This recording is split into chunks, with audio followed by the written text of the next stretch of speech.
नमस्कार, स्वागत है आप सभी का। आप देख रहे हैं पक्ष विपक्ष। मैं हूं आपके साथ कुमार कुणाल धीरज। आज हम बातचीत करेंगे उत्तराखंड के चार धाम यात्रा की और एक चुनौती की। 30 अप्रैल से उत्तराखंड में चार धाम यात्रा की शुरुआत होने वाली है, लेकिन ठीक उससे पहले एक टेंशन भरी खबर सामने आई है। उत्तराखंड के रुद्रप्रयाग जिले में स्थित केदारनाथ धाम के कपाट खुलने से पहले घोड़े और खच्चरों में एक्वाइन इन्फ्लुएंजा वायरस मिला है। यात्रा रूट पर 12 अश्ववंशीय पशुओं में वायरस मिलने के बाद धामी सरकार अलर्ट मोड पर आ गई है। पशुपालन मंत्री सौरभ बहुगुणा ने मंगलवार को सचिवालय में एक बैठक आयोजित की और अधिकारियों को सख्त निर्देश दिया है कि चार धाम यात्रा शुरू होने से पहले और यात्रा के दौरान घोड़े खच्चरों की वायरस को लेकर ठीक ढंग से स्क्रीनिंग पर फोकस करने को कहा गया है। मंत्री बहुगुणा ने सख्त वार्निंग देते हुए यह कहा है कि लापरवाही करने वाले अफसरों और कर्मचारियों के खिलाफ सख्त से सख्त एक्शन लिया जाएगा। बैठक में अफसरों ने कैबिनेट मंत्री बहुगुणा को जानकारी दी कि रुद्रप्रयाग में 12 अश्ववंशीय पशुओं में एक्वाइन इन्फ्लुएंजा की पुष्टि हुई है, जिन्हें क्वारंटीन कर दिया गया है। उत्तराखंड चार धाम यात्रा के दौरान श्रद्धालु बड़ी संख्या में केदारनाथ और यमुनोत्री धाम घोड़े और कचरों से सफर करते हैं। राज्य के बाहर से भी यहां घोड़े और खच्चर आते हैं। विभागीय मंत्री ने पशुपालन विभाग के अफसरों को राज्य के सीमावर्ती क्षेत्रों पर भी अलर्ट रहने के निर्देश दिए हैं। उन्होंने कहा है कि कोई भी घोड़ा बिना स्वास्थ्य परीक्षण के जाने नहीं दिया जाए। उत्तराखंड के 5 जिलों के सभी घोड़े खच्चरों के सीरोलॉजिकल सैंपल लिए जाएंगे, जिनकी जांच Indian veterinary research institute Mukteshwar में कराई जाएगी। यदि कोई अश्ववंशीय पशु पॉजिटिव पाया जाता है तो उसे क्वारंटीन किया जाएगा। फिर 12 दिन के बाद उसका सैंपल लेकर जांच कराई जाएगी। रिपोर्ट नेगेटिव आने के बाद उसे यात्रा में ले जाने की अनुमति दी जाएगी। इसके लिए संबंधित मालिक को यह रिपोर्ट दिखानी होगी। आपको बता दें कि उत्तराखंड में चार धामों के कपाट खुलने की तारीखों का ऐलान हो चुका है। गंगोत्री और यमुनोत्री धामों के कपाट 30 अप्रैल को खोले जाएंगे। चमोली जिले में स्थित बद्रीनाथ धाम के कपाट 4 मई को दर्शनार्थ खोल दिए जाएंगे। केदारनाथ धाम के कपाट 2 मई को खोले जाएंगे, जबकि श्री हेमकुंड साहिब के कपाट 25 मई को खोले जाएंगे। तो ऐसे में 30 अप्रैल से शुरू हो रही चार धाम यात्रा को लेकर खासकर जो श्रद्धालु आएंगे, वो जो घोड़े और खच्चर पर सफर करते हैं, उनको लेकर के यह एक टेंशन भरी खबर जरूर है।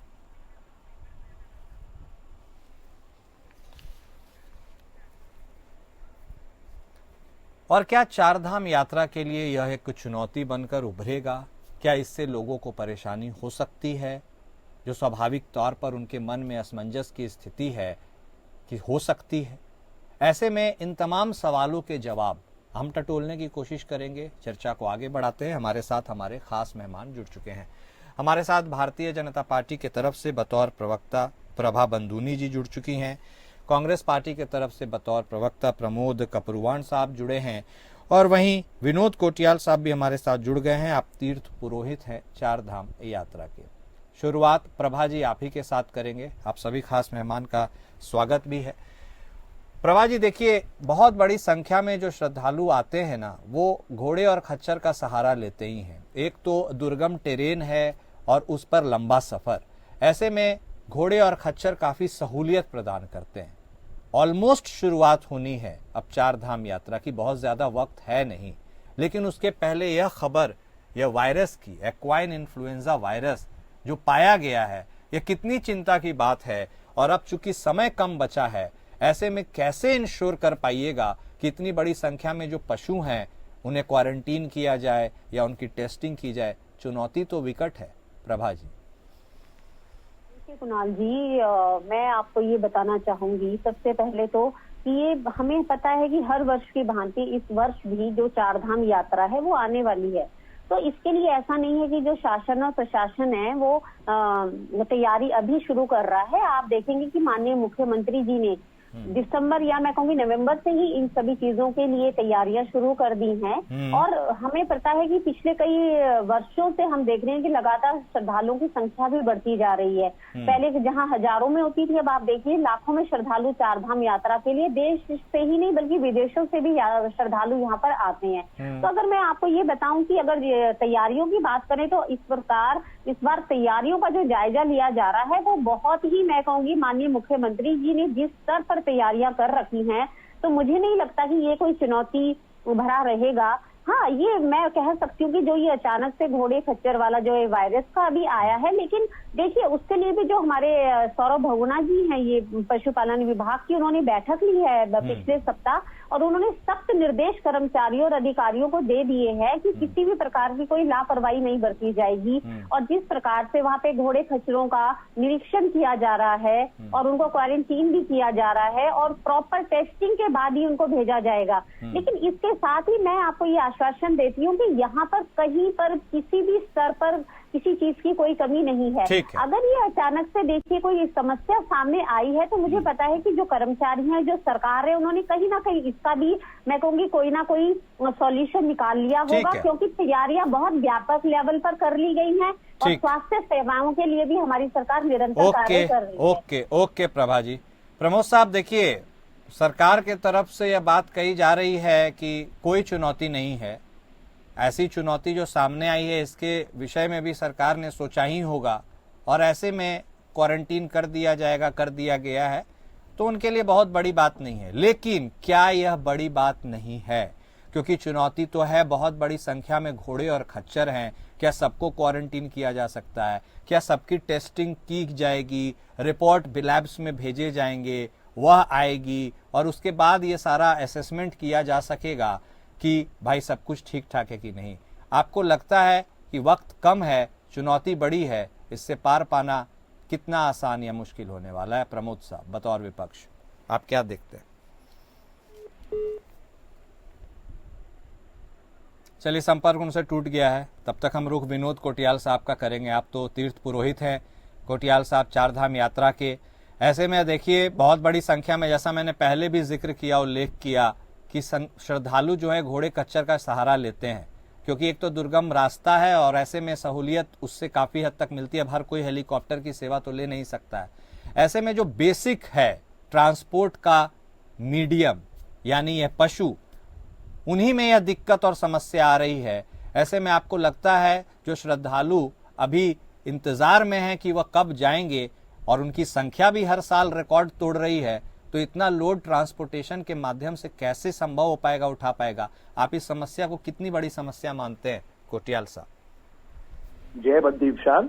मैं चार धाम से नहीं, मैं बद्रीनाथ से हूँ। वहाँ पर शायद इस चीज का जो आपके घोड़ा खच्चर है जी, इसकी वहाँ पर नहीं है। वहाँ डायरेक्ट सीधे बस ठेठ तक पहुँचती है। अन्य जगहों के हिसाब से बोल दीजिए। हाँ, अन्य जगहों की चुनौतीपूर्ण तो पहली यात्रा एक चुनौतीपूर्ण है ही पूरे पहाड़ में। जब हम कहीं से भी आजकल भी निकलते हैं तो चुनौतीपूर्ण तब भी रहती है।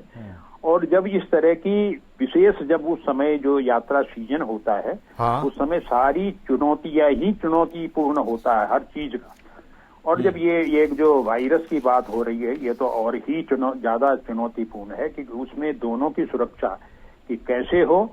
उसके लिए जो जमीनी स्तर पर जो भी हम देखते हैं, क्योंकि हम तो वहाँ बराबर रह रहे हैं, देख रहे हैं कि जितने भी होती हैं प्रशासन करता है व्यवस्था, पर जिस तैयारी से होनी चाहिए उतनी हो नहीं पाती, जमीनी स्तर पर हो नहीं पाती।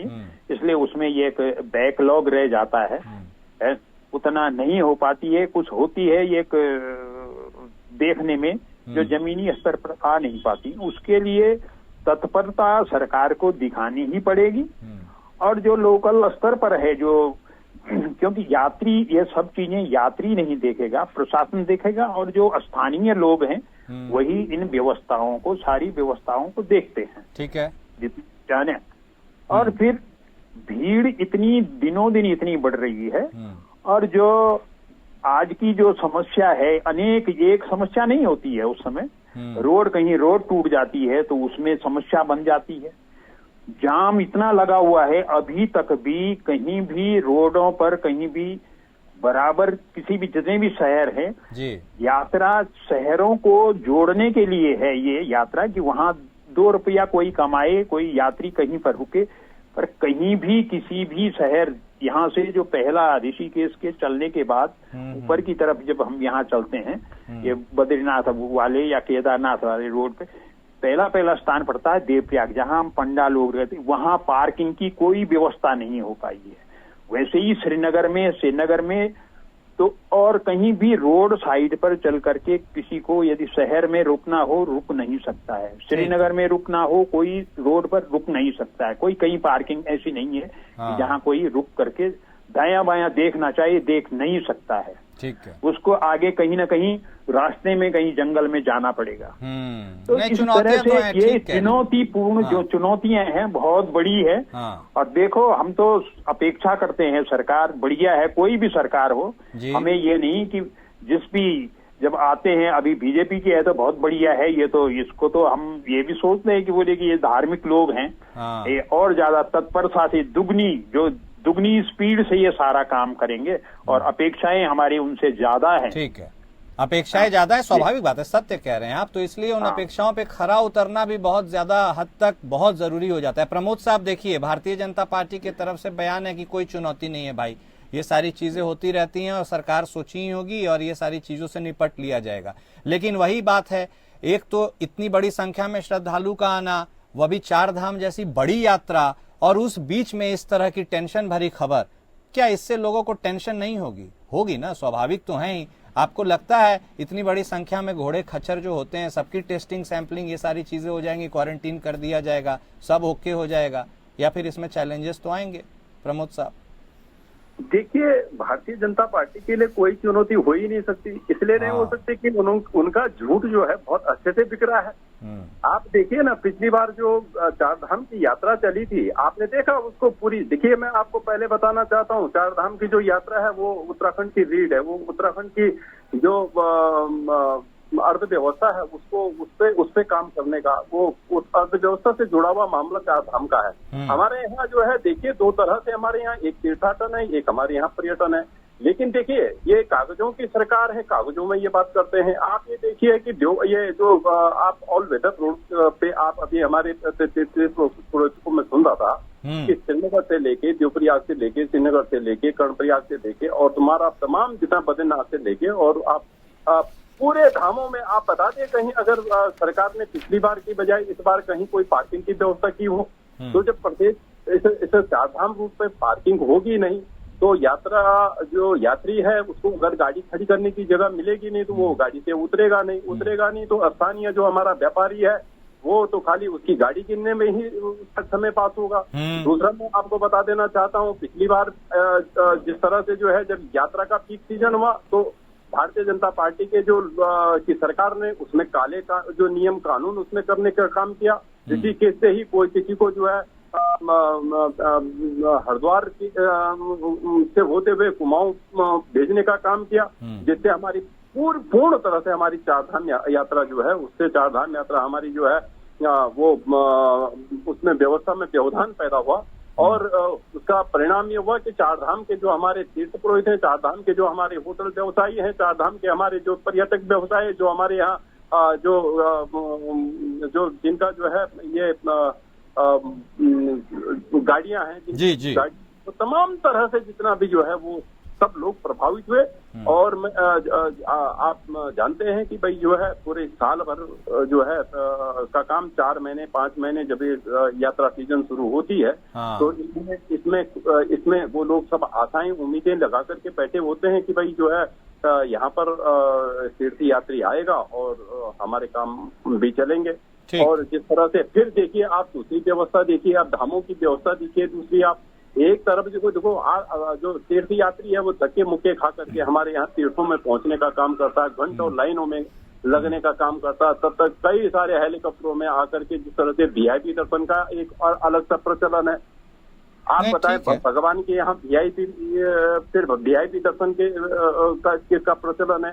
जो धक्के खा करके जो यात्री लाइन पर खड़ा है वो तब तक जो है ये जो वीआईपी दर्शन के नाम पर जो सरकार की लूट खसोट और जो लुटकर के जो धामों को जो है, नहीं वो तो सही बोल रहे हैं प्रमोद साहब, अब हर कोई वीआईपी थोड़ी हो सकता है और हर कोई हेलीकॉप्टर अफोर्ड थोड़ी कर सकता है। आम जो श्रद्धालु है वो तो जाएंगे भाई और उनको बेसिक चीजों का ही सहारा लेना होगा।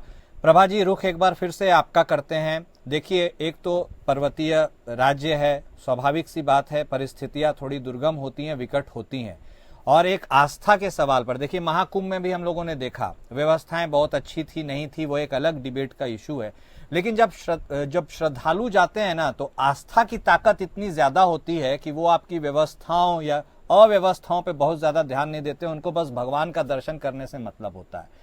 ऐसे में आपको नहीं लगता है कि अब हम 5 जिलों के ही इतने सारे घोड़े खच्चर, कितनी उनकी संख्या है, सबके सैंपल लिए जाने हैं, एक इंस्टीट्यूट में सैंपल भेजे जाने हैं, पॉजिटिव आएगी, फिर 12 दिन बाद अगर आई तो क्वारंटीन किया जाएगा और फिर उसके बाद उन्हें कागज दिखाना पड़ेगा कि भाई नेगेटिव है तभी आप घोड़े खच्चर को ले जा पाएगा। कितने लोगों की कागज देखिएगा आप, कितने आशु मालिक आपको कागज दिखाएंगे और क्या यह प्रैक्टिकली संभव हो पाएगा?